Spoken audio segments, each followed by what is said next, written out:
जब आपसे फायदा लेना है, जब आपसे फायदा लेना है तो आपके लिए स्कीम निकाली जा रही है, और जैसे ही चुनाव खत्म होगा भगवान जाने आपको ये 10,000 मिलेंगे या नहीं मिलेंगे, या आपके लिए कुछ करेंगे या नहीं करेंगे।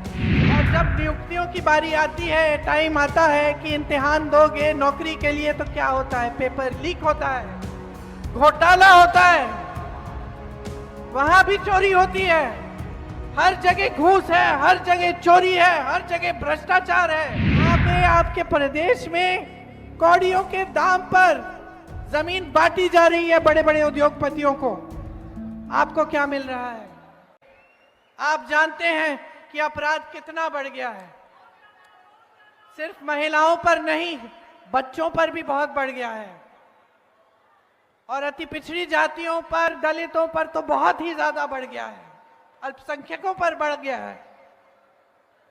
तो हमें परिस्थिति बदलनी है। आपने हाल ही में देखा बड़े बड़े व्यापारियों की हत्या हो रही है। कल परसों एक नेता की भी हत्या हो गई चुनाव के दौरान। तो अब मुझे बताओ, बदलाव लाना है कि नहीं लाना है? बदलाव लाओ, अपने लिए लाओ, इन नौजवानों के लिए लाओ जो यहां बेरोजगार खड़े हैं शिक्षित होने के बावजूद। अपने बच्चों के लिए लाओ, बहनों अपने लिए लाओ, आपको मौका मिले। जो नौजवान बच्चियां हैं उनको मौका मिले रोजगार का, आगे बढ़ने का, उनके विकास का। आपको मालूम है वोट चोर क्यों हैं ये लोग? क्यों?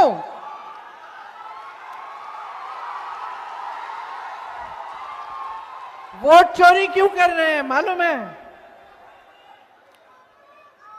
पहले तो इन्होंने बांटने की कोशिश की, थोड़ी देर के लिए चल गया काम इनका, है ना। उसके बाद उन्होंने बोला कि जंग करेंगे, ठीक है, लोगों ने समर्थन दिया। उसके बाद कुछ और निकाला इन्होंने ध्यान भटकाने के लिए, सबने समर्थन दिया। अब क्या हुआ कि 10 साल तो हो गए मोदी जी के। और एक बात है हमारे देश की जनता के बारे में, हमारी देश की जनता जो है ना, उसमें विवेक बहुत है। जनता समझने लग गई है कि ये क्या हो रहा है इसके साथ। ये जो नौजवान है ना, ये समझने लग गए हैं कि ये सारी बातें जो है सिर्फ ध्यान भटकाने के लिए है।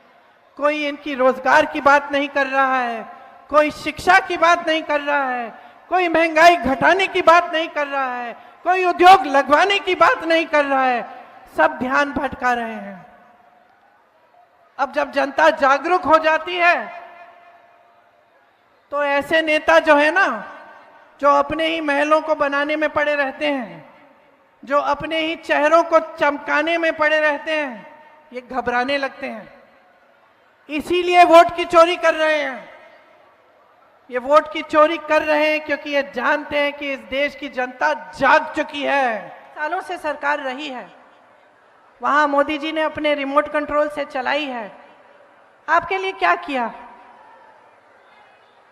और अब चुनाव आने वाला है तो ऐलान कर दिया कि लो 10,000 रुपए लो। क्या मतलब है इसका? क्या मतलब है इसका?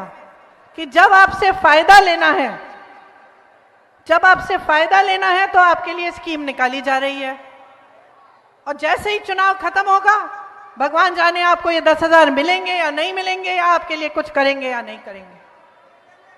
नहीं करेंगे। आप अच्छी तरह से जानते हैं, मेरे से अच्छी तरह जानते हैं। तो नियत पहचानो इनकी, नियत पहचानो, नियत ठीक नहीं है। तो 10,000 रुपए जो दे रहे हैं ना, ठीक है ले लो, लेकिन वोट एकदम सोच समझ के डालो, वोट मत दो।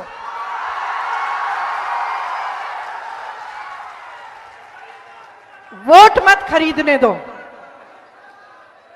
आत्मसम्मान है तुम्हारा, तुम इस देश की नारी हो, आत्मसम्मान है तुम्हारा। जो तुम झेलती हो ना, कोई नहीं झेलता। कोई नहीं झेलता। ये जितने भी खड़े हुए हैं यहाँ पे पुरुष, इनको पता भी नहीं है कितना झेलते हो। आत्मसम्मान है तुम्हारा, गर्व है तुम्हारा अपना कि इस देश की जो नई पीढ़ी है उसकी परवरिश तुम करती हो, उसे बड़ा तुम करती हो। चाहे कुछ भी हो जाए, कितने भी संघर्ष करने पड़े, जितनी भी तुम्हें उसके लिए जो भी करना पड़े तुम करोगी, लेकिन उस नई पीढ़ी को तुम आगे बढ़ाओगी, किसी ना किसी तरह से शिक्षित करोगी। ये जो नौजवान यहाँ खड़े हैं, शिक्षित हो कि नहीं हो? बताओ कितनों की, कितने नहीं शिक्षित हो लेकिन बेरोजगार हो। और जब नियुक्तियों की बारी आती है, टाइम आता है कि इम्तिहान दोगे नौकरी के लिए, तो क्या होता है? पेपर लीक होता है, घोटाला होता है, वहां भी चोरी होती है, हर जगह घूस है, हर जगह चोरी है, हर जगह भ्रष्टाचार है। जहां देखो एक सड़क नहीं बनती है बगैर भ्रष्टाचार के, एक पुल नहीं बनता है, एक खंबा नहीं लगेगा बिजली का बगैर भ्रष्टाचार के। और इनकी ये हिम्मत है कि आपके सामने आकर ये भविष्य की बातें करते हैं, अतीत की बातें करते हैं। यहाँ पे आपके प्रदेश में कौड़ियों के दाम पर जमीन बांटी जा रही है बड़े बड़े उद्योगपतियों को। आपको क्या मिल रहा है? आज आपकी जो परिस्थिति है वो ऐसी है कि अगर आप जागोगे नहीं, अगर आप अपनी किस्मत को, अपने भविष्य को अपने हाथों में नहीं लोगे, तो कुछ नहीं बदलने वाला, कुछ नहीं बदलने वाला। बड़े बड़े नेता आएंगे, वादे करेंगे, भविष्य की बात करेंगे, अतीत की बात करेंगे, आपके वर्तमान की बात नहीं करेंगे।